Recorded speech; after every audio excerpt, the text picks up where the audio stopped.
শাহ আলী থানার এসআই সবির উদ্দিন বিষয়টি সাংবাদিকদের মধ্যে তীব্র ক্ষোভের সৃষ্টি করেছে। অনেকেই মনে করছেন সাংবাদিকদের গতিবিধি নজরদারিতে আনতে পুলিশের এই নতুন কৌশল। তবে দ্বিমত পোষণ করলেন মিরপুর জোনের পুলিশের উপকমিশনার ইমতিয়াজ আহমেদ।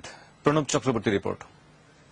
আপনি ড্রেস পরা না, আপনি প্রেস লিখে ইয়ে করবেন না। আমি যদি ভুয়া প্রেস লিখতাম, প্রেস না হয়ে পুলিশ ছাড়তো আমাকে?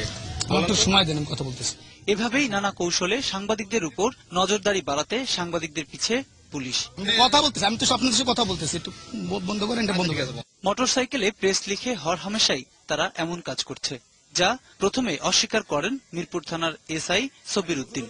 আমি বিভিন্ন প্রকারে যে আমি এখন চলতেছি, আপনি মোটরসাইকেল কোথায় পেলেন? আপনি যার সাথে যার যে দায়িত্ব তার সেটাই করা উচিত। আমি যে দায়িত্ব পালন করতেছি আমি সেটাই করতেছি। তবে সাংবাদিকদের হাতে ধরা পড়ার পর চাপের মুখে তিনি স্বীকার করেন, তথ্য সংগ্রহ করতে এটি তাদের নতুন কৌশল।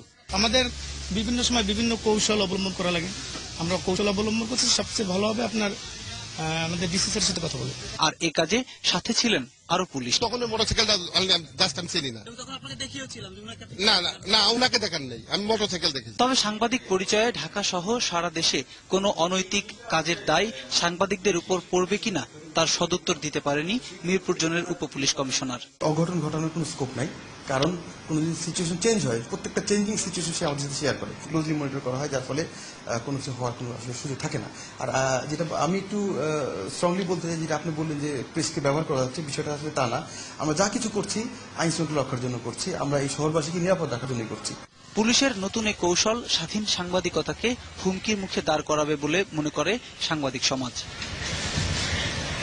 প্রণব চক্রবর্তী, 21 টেলিভিশন,